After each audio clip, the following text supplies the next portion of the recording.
I matched with the man on Tinder one day. The conversation got spicy and I gave him my number so we could continue chatting. We texted that night and never exchanged photos or nudes or anything like that. Never made plans to meet up.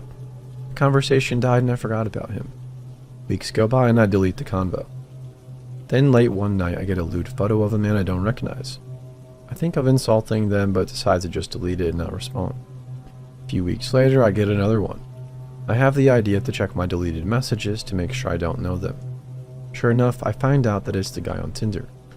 It's really weird of them to text me a month later, just lewd images after no contact or anything for over a month. Ew. So I blocked them. A couple weeks later I get a lewd video on my Apple Watch. It's the same guy. I'm not sure how I got the message on my watch if I already blocked his number. I block him again on my watch. What a weirdo, I think. A week later, I leave my apartment to go on a walk. I see him. He is right there in front of my apartment walking towards me. He has the same outfit as his profile photos and the same tattoos and hats, so I am certain it is him. I never mentioned where I lived. I'm freaked out, but I'm dressed in baggy clothes and recently changed up my hair color, so I keep my head down in hopes he doesn't recognize me. I walk right past him. I was too scared to look at him to see his reaction if he recognized me. I was too scared to look back in his direction to see where he went, so I just kept walking forward. I was seriously freaked out, but nothing else happened after that, and I never saw him again. I never mentioned where I lived, so my only thought is, he must have used my phone number to look me up. It was the least likely person I would have expected. Just some random person I messaged for only one day on Tinder. Even with the lewd content they sent, I still just thought they were a regular perv. I never expected them to somehow show up in my apartment. They didn't even text a word to me or attempt to meet up. They just sent lewd messages over 2 months and then appeared. It's just so random and weird. I think their motive was definitely something sexually perverted. It gives me creeps to think about what they wanted, but I'm glad they left me alone. I never give out my real phone number to dates anymore.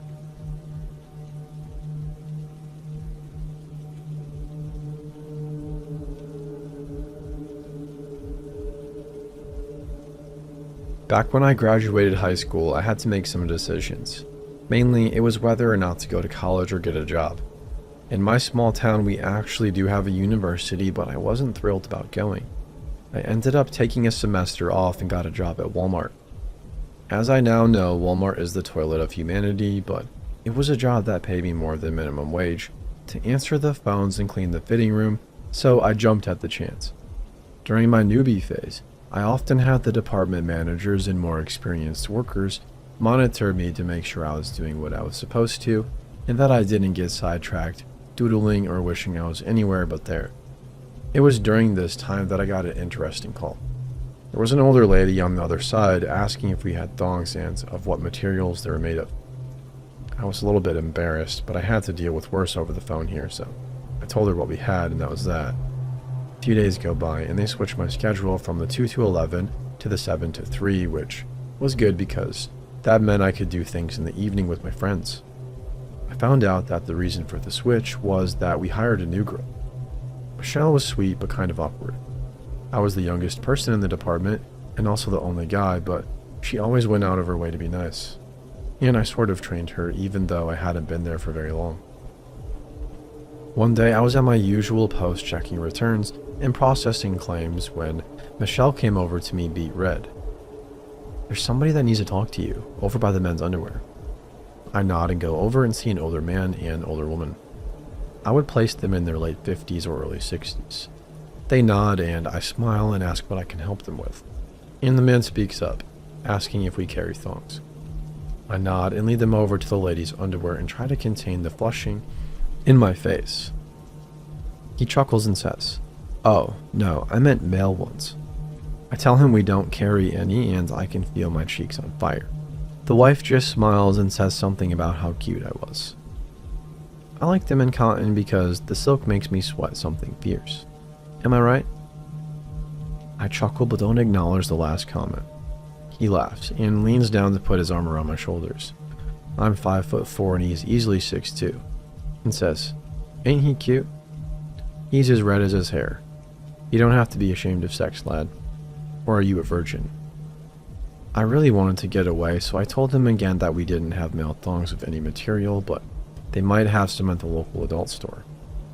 His wife laughed and started talking about ways to please women and the unspeakable things they had done with strawberries, and then watched their friends eat them. I told them the name of the adult store again, and they resumed chatting, waving goodbye, only to both give me a wink on their way out of the store. I haven't been able to eat a strawberry since.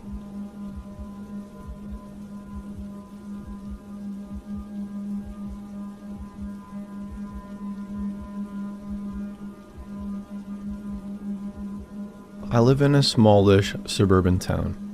A few years ago, while watching TV with my wife and kids in an upstairs bedroom, there was a knock at our front door. I thought this was pretty weird because it was about 10 p.m. and we don't have any friends or family who would have a reason to come over uninvited at that hour. I looked out the window and saw a police car parked in front of the house.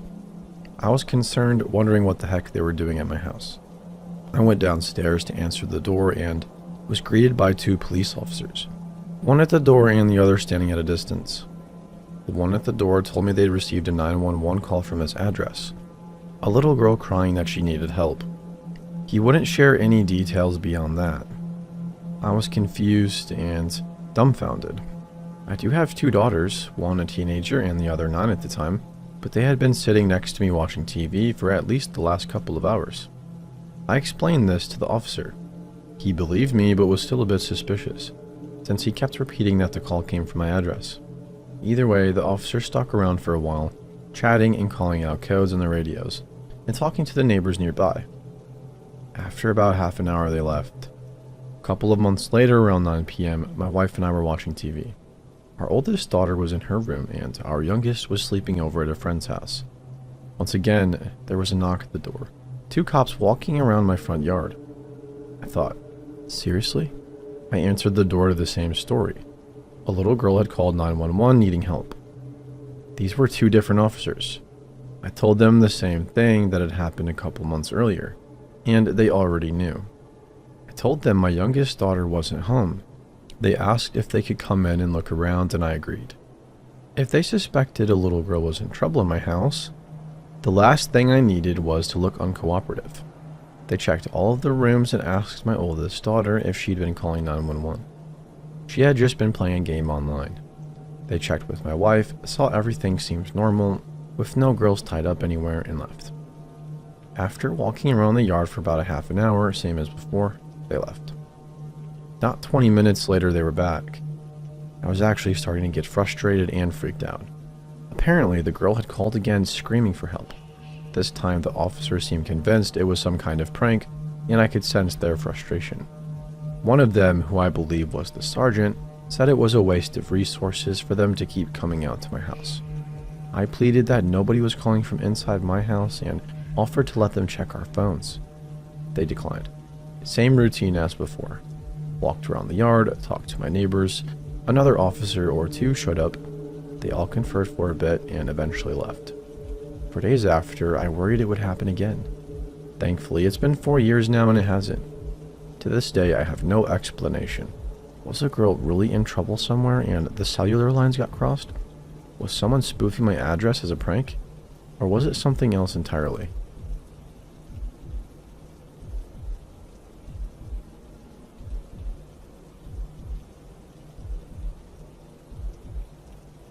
I was a pretty brave person when I was younger, or maybe I had that sense of invincibility that comes with youth. I'd survived some things.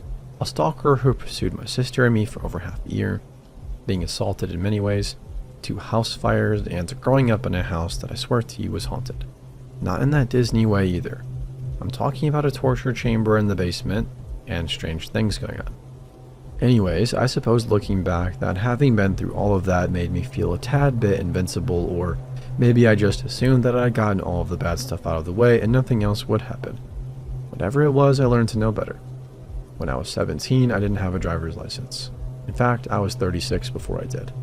I walked most places, occasionally catching rides with friends, and less occasionally hitchhiking. The night in question was one of those seldom seen occasions when I decided to hitchhike, having worked late and being too exhausted to walk. Now, most of the time when I'd hitch a ride, I wouldn't get in the car with a lone man. Only women, or rarely men with a wife/girlfriend and or kids in the car. This night though, cars were few and far between, and it was cold. And really, if I'm being perfectly frank, when he pulled over, I took a good look and figured I could take him if he tried anything. He was on the slender side and had a strange frailness about him, even though he looked healthy enough. I got into the car after we agreed on a destination. We exchanged names and I warmed my fingers in front of the heating vent. He spoke quietly, asking a few questions along the lines of was I a local and how did I like living here. He said he'd only been there a couple of months but found it beautiful and hoped he could find happiness there. That comment struck me as a little bit odd, but I brushed it off. It began to snow and the road quickly got slippery, so he slowed and kept his eyes straight out the windshield, driving silently. I was okay with that, as small talk was never my forte. About 10 minutes later, I noticed a car near the intersection we were approaching seemed to be sliding, so I said, "Watch out." He immediately hit the gas, shooting through the intersection and bursted out with, "Don't ever scream at me again." Needless to say, I was taken aback. I said, "Look, this is close enough. Just pull me over here and I can get there." He didn't seem to hear me. Richard, did you hear me? I said you can pull over here and let me out." No response. He just stared straight ahead, driving faster now than he had been since it began to snow. To say I was scared doesn't seem to cover the depth of fear that began to arise in me. I didn't know if I should stay quiet or speak, but I was damn sure not going to yell after his outburst. After a mile, he began to mumble under his breath. I couldn't quite make out what he was saying, but I assumed he was speaking to me, so I said, I couldn't hear you." He began to speak quietly and rapidly, saying things like, "You're always yelling at me. I've told you time and time again I do not appreciate that. But do you listen? Nope. Well, I'm done listening to you now. Do you get that?" I was at a complete loss. I didn't know what to say in response or if I should say anything. I contemplated just jumping out of the car, but factored in the idea that when I realized the door lock was missing, there was just a silver-lined hole where it should have been. I'd started to cry and debate with myself about causing an accident by grabbing the wheel and hoping for the best. At least I figured there was a chance I would survive that when he suddenly looked at me for the first time since I had gotten into that car. He blinked several times, rapidly, then slowed the car, pulling into a gas station. I waited to see if he would unlock the doors, not wanting to say anything to set him off again. After a minute or two, he quietly said, "I think I better let you out of here," and hit the button to open the locks. I wasn't about to hesitate. I jumped out of the car as if it were on fire. I was able to turn and walk into the gas station when he called my name. He looked so damn sad that I hesitated. He apologized, said he was sorry if he'd frightened me, that he never would have harmed me, and asked if I would be able to get home okay. I said I would and closed the door. He began to pull out the gas station lot but stopped suddenly. He just sat there for a couple of moments, his head down. I froze, wondering what the heck he was up to, and was about to run into the situation. But he opened his window and yelled to me, waving something in his hands. My hat. I had left it on the seat. I warily approached his side of the car and he handed it to me, apologizing again. I didn't know what else to say, so I just said thank you. I watched as he drove off, making sure he was out of sight before moving on so he wouldn't know which direction I was heading. I decided to go to a friend's instead of home. As I walked, I went to put my hat back on. Out fell a piece of paper. Folded into the paper was a $100 bill. The paper said, "I'm sorry, please take a cab and don't hitchhike anymore tonight." I didn't. In fact, it was the last time I ever hitched a ride alone.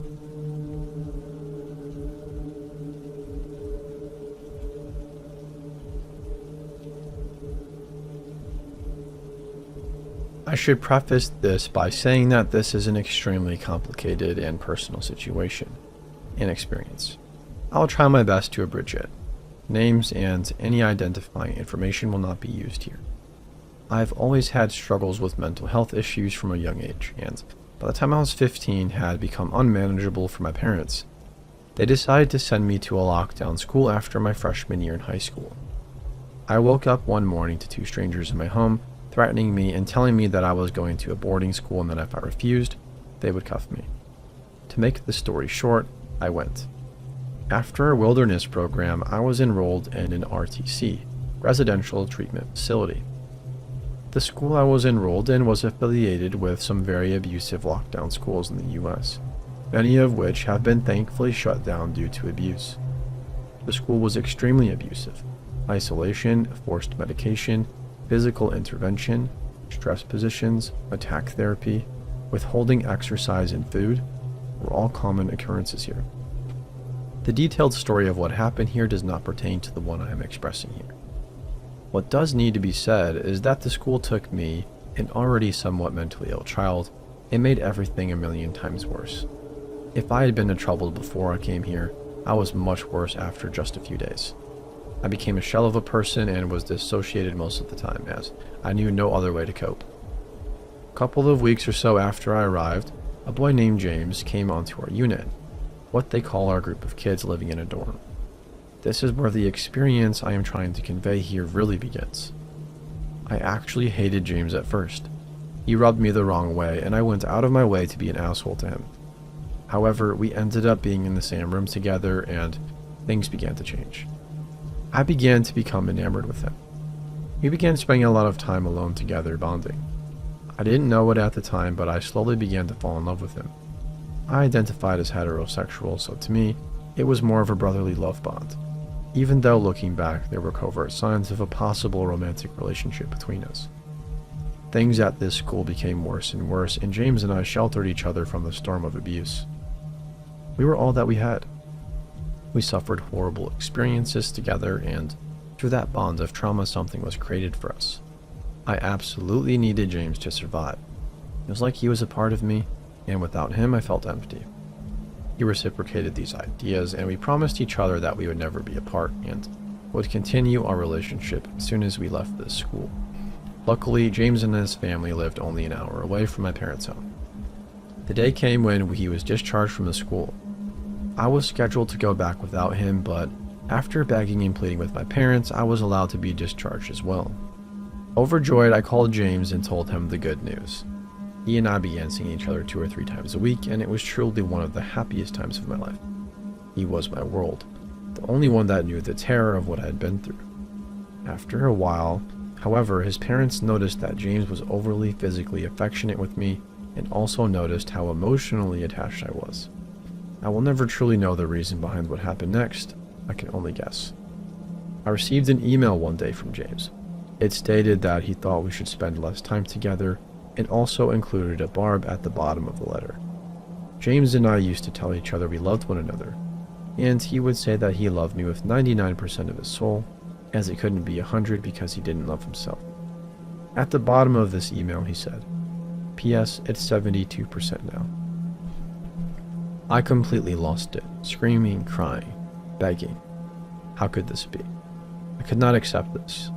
Nobody would ever understand me except for him, and I couldn't breathe. We saw each other a couple more times after this, but it was all different now. He was different now. After the last time I saw him, he told me he wanted to cease contact completely. It started with phone calls. I knew his house phone number and his cell, and I would call all day, sometimes not saying anything, other times begging in tears for him to see me and to love me. I would beg his parents and plead with them. Then it escalated. He began to call his mother's cell phone and his mom's work phone. I obtained his father's cell phone and work phone as well, and would call those numbers. Again, sometimes I would plead, other times I wouldn't say anything at all. I would also manipulate a mutual friend of ours to call these numbers with me on the line, and I'd have her ask specific questions. Eventually, they had to change all of the numbers in the house. Before James requested to have no contact, we used to attend a church group together. I still knew where it was located and knew that he still went. I was dating a much older girl at the time, and I would have her drive me to the group so that I could try and see him. The first couple of times he didn't show, but I made sure to ask everyone there for information on him. Third time I showed up, he was there. I approached him and asked him if he really didn't love me at all anymore. He looked me in the eyes and said that no, he did not. I broke down in tears, begging him, causing a scene until I was asked to leave. It must have been humiliating for him because he also identified as heterosexual. I then had my girlfriend at the time drive by his house in the middle of the night with me, and I would stare up at his window. This happened at least twice. I would just sit there and stare. I also had her knock on their door a couple of times as well to ask if James was home. Time passed by and I somehow was able to convince James to add me on MySpace. This gave me hope that our relationship could be rekindled, though deep down I knew better. I realized that he had a girlfriend and messaged her. I manipulated her to meet me in person, under the pretense that he not be told of our meeting. We met soon after and I seduced her. I had her call him and ask if he had any desire to be my friend again. He said that he had no desire and that he pitied me. Again, I lost it. I continued to seduce his girlfriend and gained all sorts of private information from her, including the new house phone number, his new cell number, his MySpace password, their sexual activities, and family information. I hacked into his MySpace and shut it down. I then blew up the house phone and his cell, screamed at his mom, and gloated to him about how I had used his girlfriend. They had to exchange all of their numbers again. After one final phone call with James and his girlfriend, a switch in my head flipped. I was done. I had to stop this. It was over. I feel terrible for terrorizing this family. I wish that there was a way that I could apologize. I tell this experience to let others in on the other side of what goes on in stalking. I was really sick. There was no excuse for my behavior and I am lucky I wasn't arrested. There is much more to the story pertaining to what we went through together than what I wrote here, but I hope it could help someone understand why certain people engage in these types of behaviors. Today, I am a much different person. I still struggle with borderline personality disorder, but I have never acted out like that, stalking, since then. And I'm also very fortunate to have a pretty stable life now. It took me years to get where I am now. I hope this may have helped someone understand more about stalking behaviors.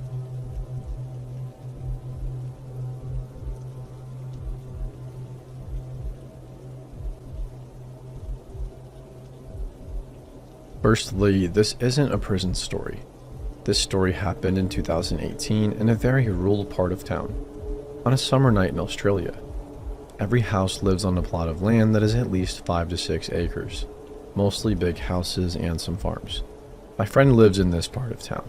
A few kilometers from his house was a large paddock that has lots of large rocks to climb. This night we decided, with 3 other friends, to bring some homemade bunks and weed to this paddock at night to smoke and be young. We waited until after 12 to go. We left without any issues. His parents were never really bothered by what we were doing as long as we told them. Of course, they didn't know about the drugs though. We equipped headlamps as there aren't too many streetlights in this area of town, and also for aesthetic reasons, and started our journey, bongs and pot in hand. As we passed the property next door, we noticed people outside about 70 meters away from us, but didn't think much of it. However, a man that was outside noticed us and began running over. We were all around the age of 16 and shocked. He began picking up the pace as he approached his fence. Then, unexpectedly, he face-planted directly over it. Pretty funny in hindsight. However, at the time, we were all nervous about getting caught with our elaborate pot-smoking devices. This caused me to shout, "He's intoxicated." The next few milliseconds were a blur and are still debated between our friend group to this day. The man sprung up and began running at us. Someone in the group began running, and the rest of us followed. Probably for around 500 meters through the dimly lit streets before we lost him. We caught our breath and listened for a few minutes until we knew he was gone. We devised a plan to stash our drugs under a driveway underpass before walking cautiously back to our friend's house to hide them out. We walked for a few minutes until a car with its high beams on slowly pulls up in front of us. At this point, we are a 3-minute walk from our friend's house. In the car was the man. He had a bulletproof vest on with a taser on it, a baton, and, just to be safe, 2 fully grown German shepherds in his boot. Some of my friends say he had a gun, but I didn't see it. Without saying anything, he gets out and attempts to open the boot. He thinks we're some burglars that have been hitting houses in the area recently. We were 16. It took us a few minutes to convince him that we lived in the area and had just been going on a night hike to the paddock. He then trailed us in his car as we walked back to my friend's house. He then gave us his permission to go back as if we needed it. My friends had helped him with something a few weeks back and lived next door to him, yet it still took us far too long to convince him that we weren't high-level thieves at the age of 16. We did fulfill our quest that night, and we sat at the top of the highest rock in the paddock. We saw his car pull up to the entry for a few minutes before driving off. That was the real vibe killer. So, power-hungry prison officer. Let's not meet.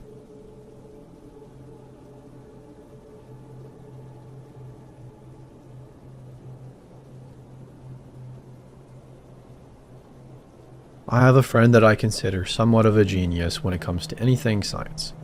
He is one of the few in the field I know that searches for the answer when others can't explain it. This friend looks a little bit like what Fox News would have you believe a terrorist looks like. His fascination with fire doesn't help the terrorist image much. He is not always the brightest on picking up verbal or nonverbal clues. He usually has no idea when he is being hit on by the opposite sex. Even if the girl were to say, "I really like you," something just wouldn't click. More times than not, this usually just ends with his friends and I badgering him for a few weeks. Occasionally, it leads to a good story. He called me yesterday shortly after I got home and just had to come tell me about this girl he met. Naturally, I insisted he come on over and tell me about it. I was driving home and saw a woman in between two exits on the interstate, thinking she probably needed a ride to the gas station and back to her car, which is out of sight.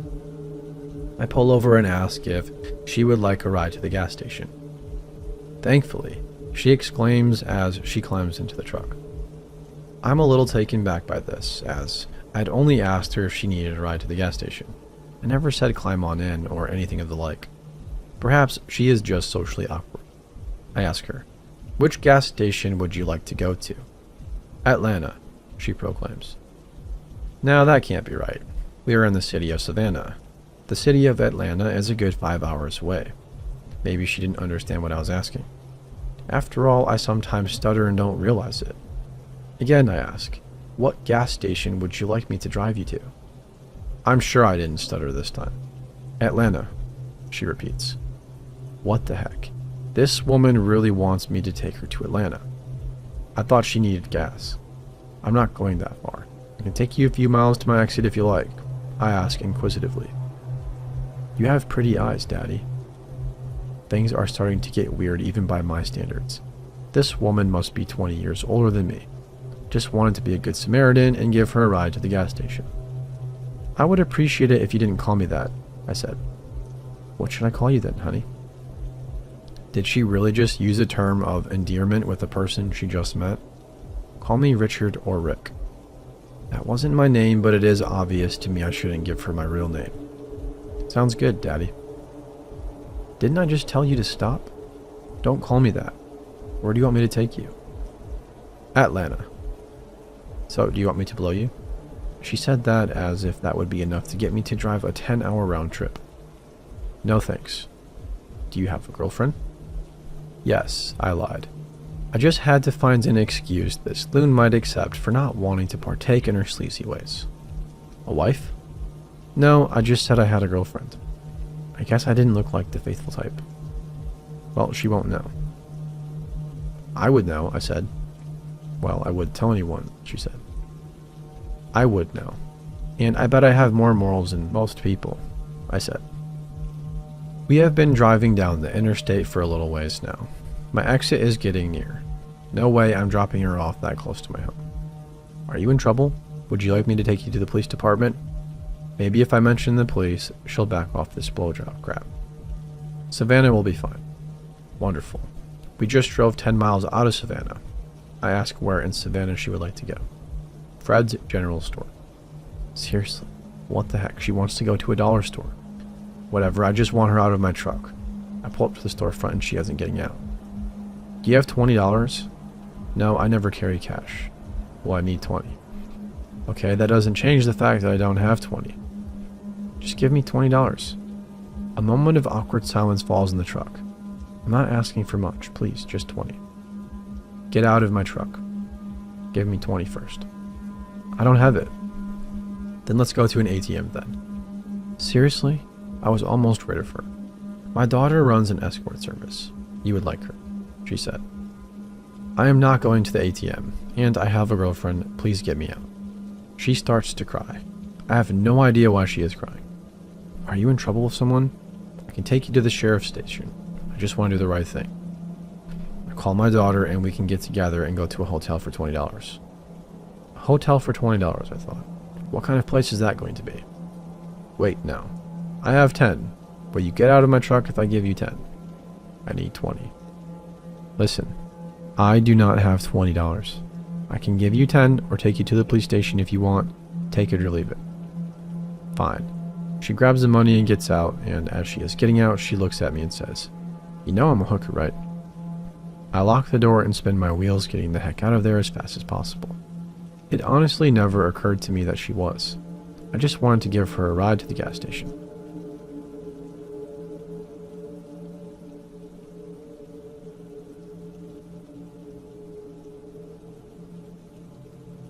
This just happened to me a couple of minutes ago, and I've never made a post before, and I'm writing this on my phone. Forgive me if this isn't written well. This might not seem too bad compared to many others, but a man has followed me around the store 5 times now.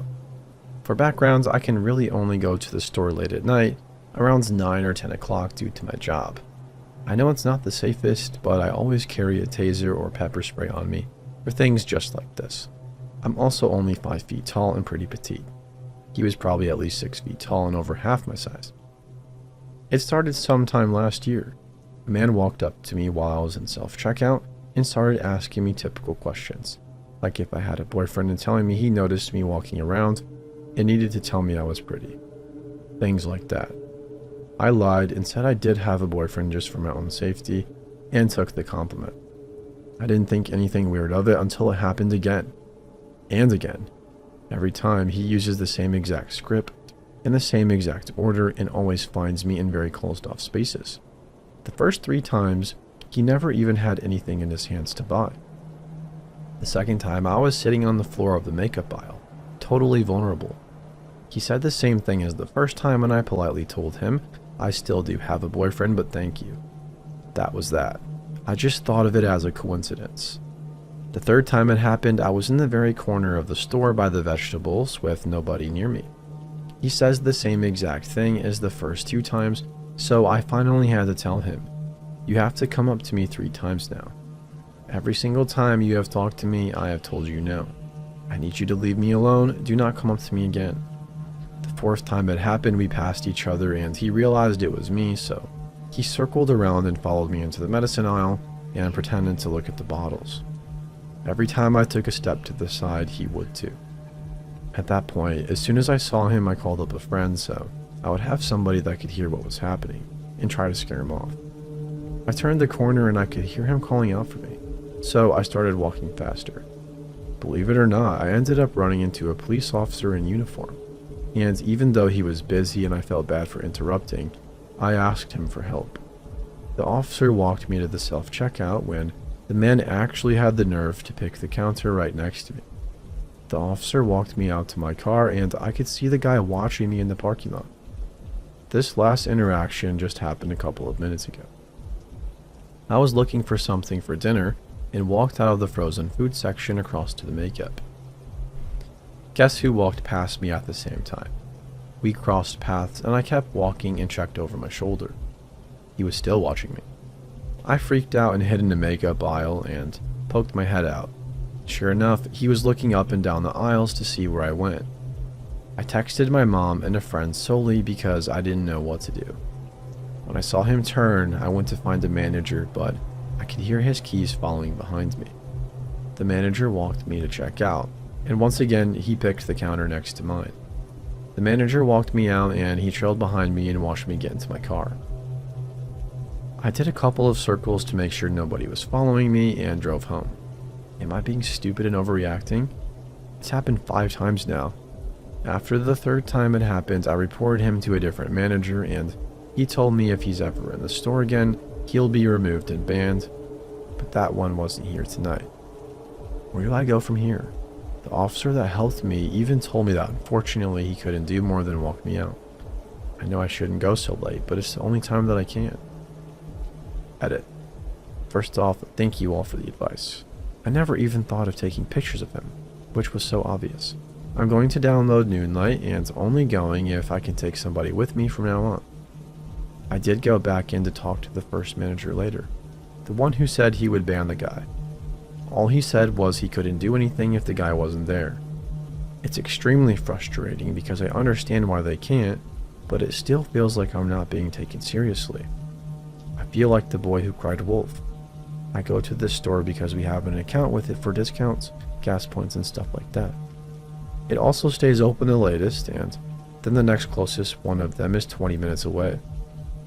I thought about going to the police station tomorrow, but without any evidence, I don't think it'll do me much good. Next time I won't be so polite. My biggest worry is just retaliation.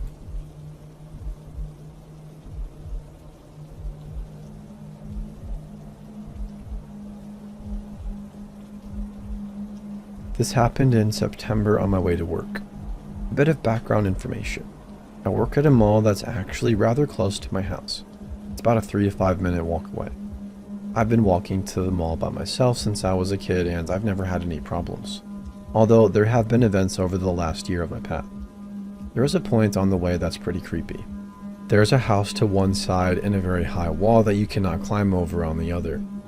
Needless to say, it's a freaky spot. Before my incident, 2 women here were assaulted there by a kid my age, about 18 to 20 years old. But the women were in their late 40s and they caught the kid. So while I was nervous, I never thought something would happen to me. So it's early September of this year and I'm walking to work. We don't have a uniform, but we are supposed to look put together. I was wearing a skirt and a rather low-cut top, but in my bag I had an undershirt I planned to put on once I got to the mall. And I was listening to my music through my earbuds. I started to approach the creepy area of the path when somebody stepped on my heels. He was following me so closely that he was stepping on the back of my sandals. I turned around to see a very tall man, maybe in his late 60s, just staring at me. He looked like an average guy, with clean black hair and stubble, but his stare looked angry. I assumed I was in his way, so I said an apology, expecting him to sidestep around me. He didn't. So I turned around and kept walking, but I made sure I didn't listen to my music. My earbuds were still in. This man started to talk to my back as if he thought my music was still playing. He was saying very lewd things about his plans for me, my juicy ass, and some other explicit content that still makes me shiver. He started to get close to me again, so I faked a call from my boss. I ran to the intersection I needed to cross, which led right into the parking lot of the mall. But there were so many cars I couldn't cross. I look over and the man is shoulder to shoulder with me. It's about noon in broad daylight and this man grabs my arm. I yanked my arm away and bolted across the oncoming traffic, screaming for my life. Another pedestrian came running up to me. He asked me what was wrong. Crying, I explained that I didn't know the man who was now following me across traffic, calling me Jen, which is not my name, and telling me to get back here, and that I was worrying him. The pedestrian helping me quickly escorted me into the mall parking lot. The man was still chasing me, doing this limp-like run after me. He's dropped the name and now he's just telling me to come back. I ran to the store I worked for and hid in the back room. My boss called security because the man I told her about came in and kept asking me to come back to the car. He ran off later after security chased him, but they never caught him. I talked to the police and they even ran the story on the evening news to try and catch the guy. But it's the end of February now and they still haven't got him. I don't listen to music on my walks to work anymore. Sometimes coworkers will either drive me home or at least wait with me until I do get a ride from someone I know. I'm terrified to be alone in the parking lot now.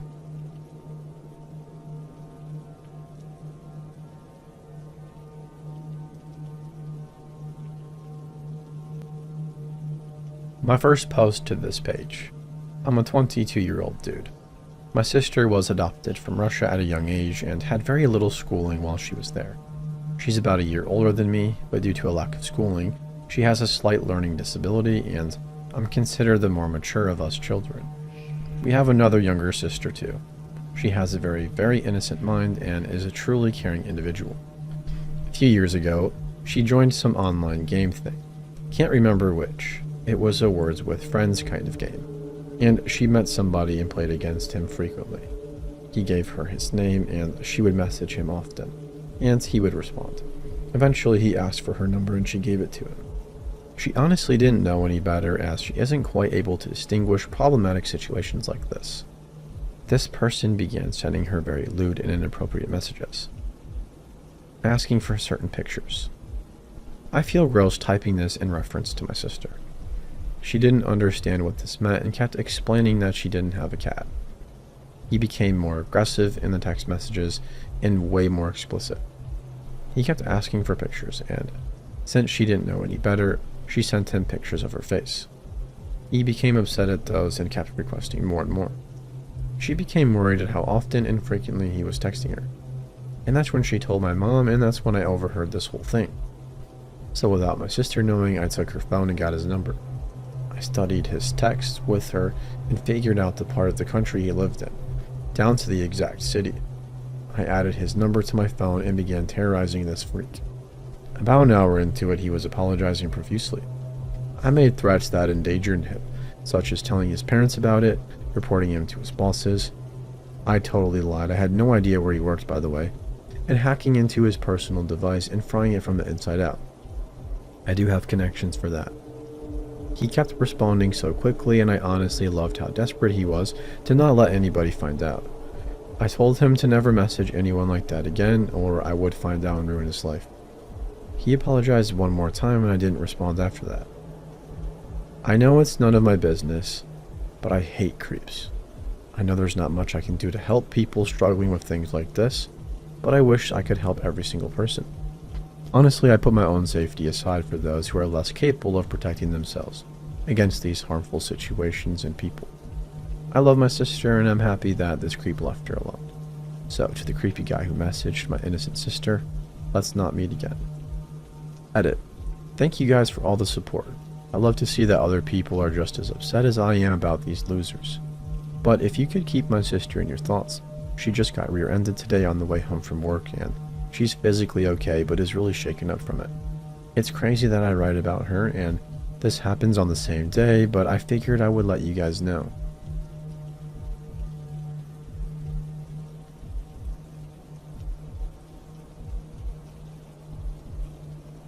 Thanks to the response I received on my last post, I decided I'd post the only other creepy thing to happen to me. About a year ago, in my final semester in college, I worked at a department store in the mall. I didn't have a car yet, so I asked for day shifts because it was a 2-hour bus ride back home. So basically, if I had a closing shift, I would get done at 11 but not get home until 1 a.m. But sometimes I'd be given closing shifts. Much to my annoyance, since I had a 6:45 a.m. class and my mom's worried because who wants their kid on public transport that late? Sometimes she could come and get me, but it would be too much of a hassle to get my younger sisters out that late and such, so I never asked her. My managers, being the jerks that they were, gave me a week of closing shifts, knowing my situation. I was pissed, but whatever. One night, I had just finished my shift, got on the bus. I sat in the back and was minding my business when my iPod died. I was annoyed, but I just kept my earbuds in and occupied myself by playing a crossword on my phone. About 2 seats behind me, I hear these guys speaking Spanish. Now, my stepmother is Puerto Rican, so while I understand a fair bit of Spanish, I don't speak it, so I hear them talking, but I don't pay attention because it's rude to eavesdrop and all, until they say that black girl up there, and then my ears perk up. I keep my earbuds in so that they think I can't hear them, and I continue listening. What they're saying is so horrific. To paraphrase, they knew my stop, second to last one before the bus gets back to the terminal, and while my stop is at the front of my neighborhood, it's got no street lights, and at this time of night, it's empty. And to put it simply, we're planning on snatching that piece of ass up. It was about 20 minutes away from home, so I knew I had to act quickly. Since I knew they could see me, they were 2 seats behind me, but like across, if that makes sense. I pretended to play on my phone, oblivious while I was actually texting my mom. Mom, can you please meet me at the bus stop? 5 minutes go by. No answer. We're getting closer to my stop, so I decide to call her cell. No answer again. I call the house phone and she finally answers. It was about 12:30 a.m., so she was asleep. I tried to talk as cheerily and calmly as I can. This was our convo. "Hey mom, did you get my text?" No, what's up?" "Oh, I sent you a picture of these jeans I'm going to order online when I get home. I really need your opinion, so I really need you to look since the sale ends at 1 a.m. She gets the hint that I need her to look at her cell, so I say goodbye and hope for the best. We get to my stop and I see my mom's car. I snatch my stuff up and hightail it off the bus. I don't even look behind me to see if they're following me. I jump in the car and tell my mom to just go. I look in the rear view and I see the guys staring at the car. The next morning I called my job and told them I quit. No more public transport for me. Thanks to my stepmom for teaching me Spanish. And thanks to mom for getting the hint.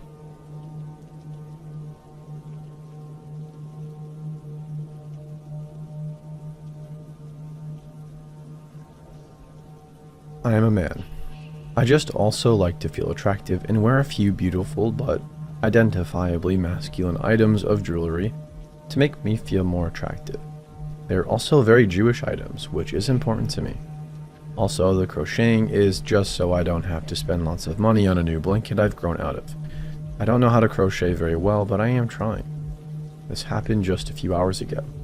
I'm Jewish and wear two items of jewelry, which I am very attached to. One is a thumb ring inscribed with a prayer in Hebrew, and the other is a disc inscribed with a Hebrew blessing and a gold star of David in the center. I was out part of the day to get a checkup at the optometrist and to buy some new knitting supplies. I was heading home and right outside my apartment building, an older Aboriginal man, I have nothing against Aboriginals by the way, came up to me and asked me for $1. I don't carry cash usually, and I told him that. He looked quite aggressive and probably very high, so when he told me to sit on the wide bench, I did. In hindsight, I probably should have walked away, but he was definitely high on something that seemed to make him pretty aggressive, and I'm a somewhat shy person. I was planning on ignoring him in favor of a cigarette and my book and then quietly slip away. That did not happen, as he immediately started insisting I take him inside to show him my apartment. There is no way I was doing that, and I repeatedly declined, getting increasingly annoyed the more often he insisted, slurring the entire time. He asked for my name. I lied and gave him a fake name. Anytime I made a movement to leave, he would put his arm in front of my chest. I hate being touched, but I was too shocked, confused, and annoyed to tell him off. Within just a few minutes, I was very annoyed and feeling harassed. I stood up too fast for him to react, and then he spotted my necklace. It is a beautiful piece that makes me feel very manly and safe when I wear it. He got very excited and asked me how much I would sell it for. It's not for sale, and I told him so. Then he threatened to slit my throat if I didn't sell it. I ran away, decided against going in through the front door, as you don't need to use your coded card to get inside during the day. I opted to go around the back of the building and use the back door, which requires the card at all hours, and the door shuts faster. I spoke to one of the guys at a reception about half an hour later, and he wrote down some notes to give to security. If they see him again, they will ask him to leave and call the police if he doesn't. It's definitely not the first time I've been harassed, but it is the first time I've been harassed by someone definitely high. Also, it's the first time someone has tried to force me to invite them inside my own home.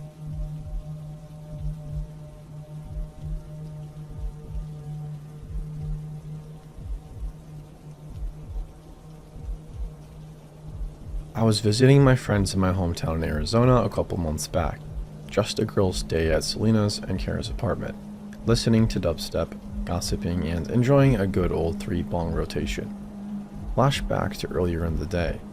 I'm driving with my friend Blanca to grab food around the corner from SNC's place when B points out the man waiting for the crosswalk on the corner. He's wearing a red pullover and dark jeans, with unkept facial hair and an all-over dirty appearance. He was young looking, college-aged even. B goes on to say, "Oh, that's SNC stalker." Why was this the first time I heard of this? Well, We know that you would go try blowing the dude's balls off and that you'd be worried for them, she says. You're damn right, I am that friend. With both parents being federal agents, I have been trained to be aware of everything, especially as a small female, and know what to do in multiple situations. So to say I'd be sitting on the roof like a sniper waiting for him is accurate.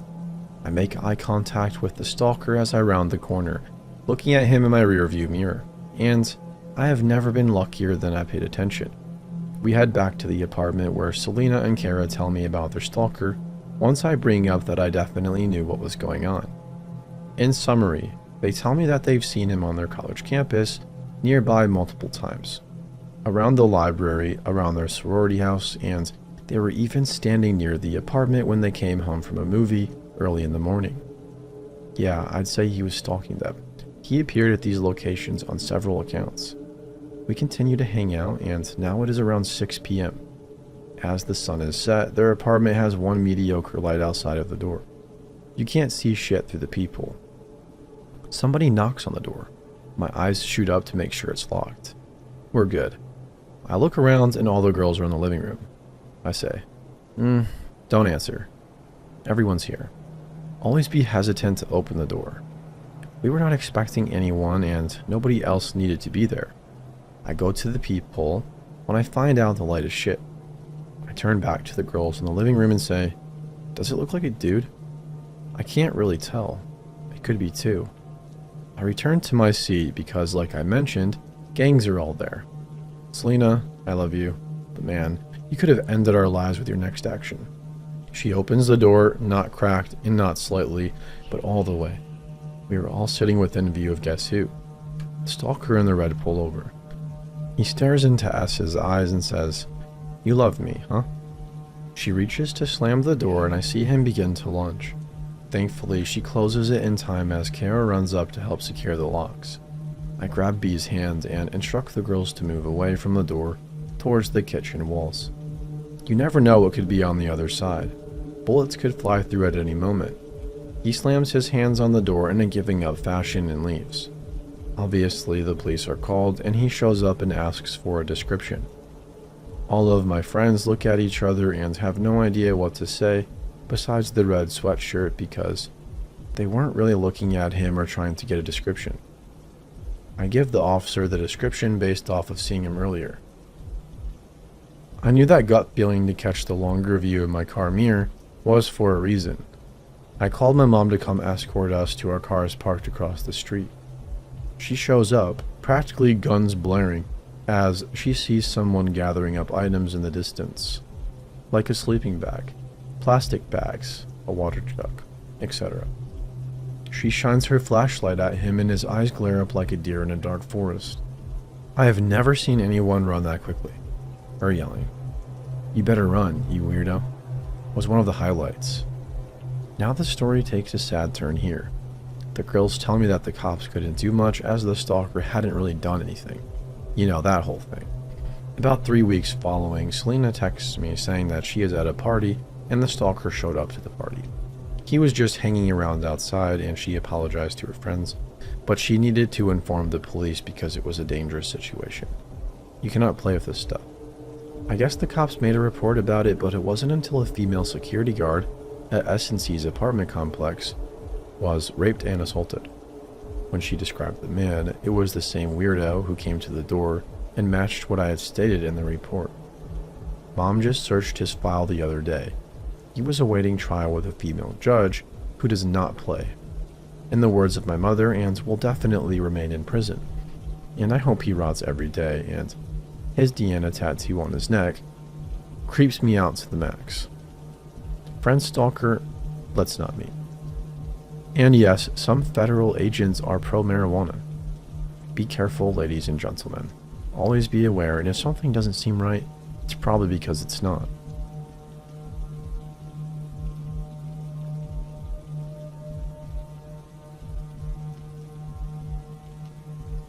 So I moved out for the first time quite a few years ago, but I always had roommates and such.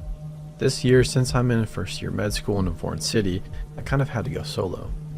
My neighborhood is a small offshoot from the main city, which I shall not name.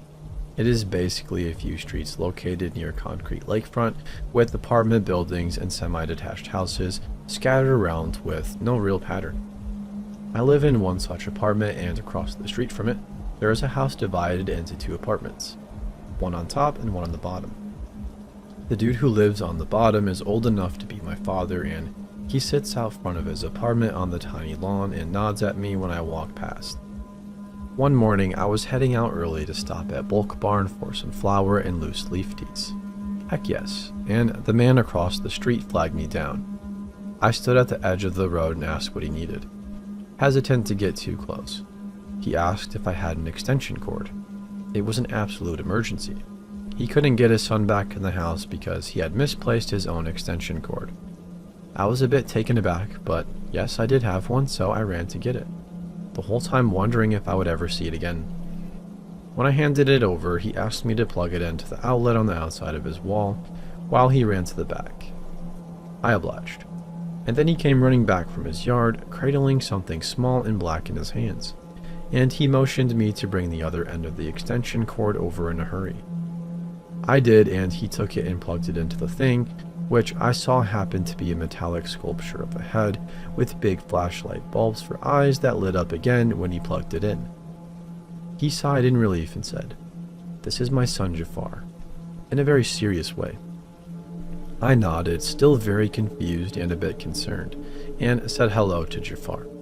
As I continued on my way to Bulk Barn, I wondered if perhaps I had moved to the wrong side of town.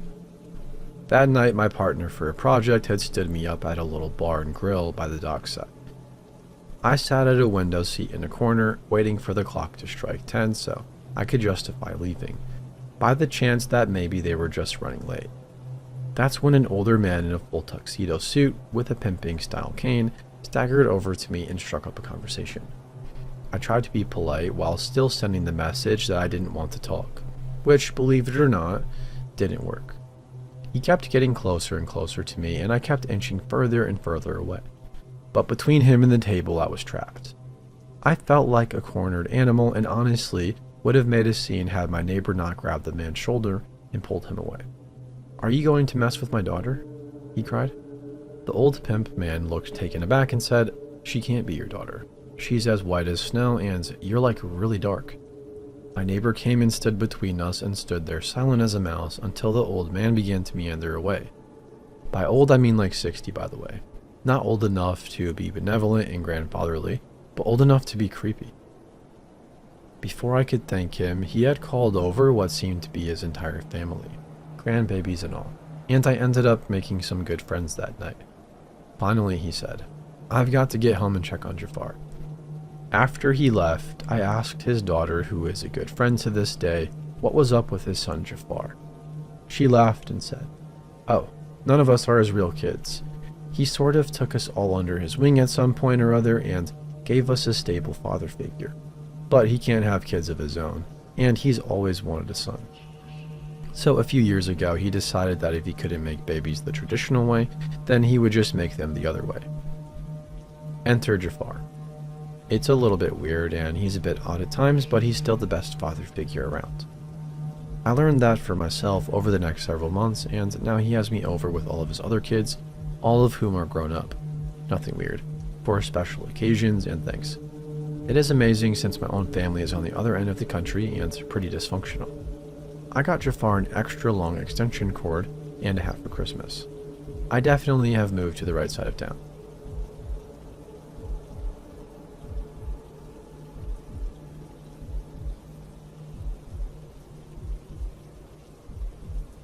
So, to preface this, I, 18 female, had recently moved out of my own when this story took place, around a few months ago. With that being said, I was looking for a second job because I was hardly making it with just one. There was this small quaint cafe that I drive to on my way to work. We'll call this the Middle Eastern Cafe. From the outside, it looked like one of those small charming cafes. They had a help wanted sign in the window, and I figured I would apply. I went in there, and there was only one person there, the owner that we will call Jim. Now, see, Jim is Middle Eastern, hence the cafe name, and this will be important later. I introduced myself and asked to apply. He asked me if I had my resume with me, to which I said no. He gave me his business card and told me to email him my resume and he would get back with me tomorrow. Well, almost a week went by with no response. I tried a few times that week to stop by during the hours that they were open, but the place was locked and the lights were off. I guess he just made up his own business hours. This should have been my first red flag, but of course, what would this story be if I listened to the red flags? Finally, close to a week later, I was able to go there when they were open. I came with everything: a resume, a cover letter, and a list of references. I asked what happened, and he said he couldn't view my resume through my email. I told him I had everything in the paper, and he said we could interview right then and there. The interview was very informal and very creepy. He asked a few interview type questions and told me a bit about himself, about how his parents immigrated here. He then went on to tell me that 2 other girls are also trying to work here, but he would love to have me because I have a pretty face and a beautiful smile. This should have been my second red flag, but I chalked it up to a cultural difference. My first day was that Monday at 11 a.m. I showed up at 10:55 and I thought I was running late. I got there and nobody was there. I already had my doubts, but that was enough for me to change my mind. As soon as I am about to leave, he shows up at 11:02. As soon as he enters the parking lot, we make eye contact. There's only one who was in and out of that lot, so I knew I had to face him. He pulls up my car and asks me, "What are you doing?" I responded and tell him if he can't be here on time for my first day, then I don't want to work for him. "You know I'm driving from the other side of town, right?" I tell him, "Thank you for the opportunity, but I don't think it's going to work out," and I pull out. He then proceeds to follow me out of the parking lot. I start to panic and don't know where to go, so I started driving to my other job. I think he realized eventually and turned down a different street. I thought maybe he was just driving back home since there was no reason to work that day. But no, his car is there and the cafe is open. To this day, he still has the help wanted sign in his window. To my creepy potential employer, that's not me. Edit. Okay, I know I posted this 3 days ago, but I would like to say something. Some of you guys are actually kind of mean. Like, yeah, I get it was only 2 minutes, but maybe you forgot to read the part about him telling me how beautiful I was and the fact that he followed me. But of course, I'm a firm believer in everyone being entitled to their own opinion, and just because I don't agree with it doesn't make what you think wrong. Secondly, I see a lot of people saying it could be a front for human trafficking. I don't think it was. I've seen him around my town twice after that. He even had a stand at the farmer's market. I saw one commenter say I just dodged a shitty job, and that's what I think too. From what I could gather, he was lazy and very informal. About his friend being there, I don't find this weird because his friend was visiting him and I had an on-the-spot interview. I didn't find that part all too weird. What really threw me off was after the ordeal he decided to follow me. And thank you to everyone who pointed out that cooking from home is 100% illegal. I have given thought to reporting it to OSHA or some kind of health department, but just haven't taken any action towards it. I do genuinely believe this could have been a cultural difference, but it was enough to send me the other direction. I also don't want to work for a lazy, crappy boss.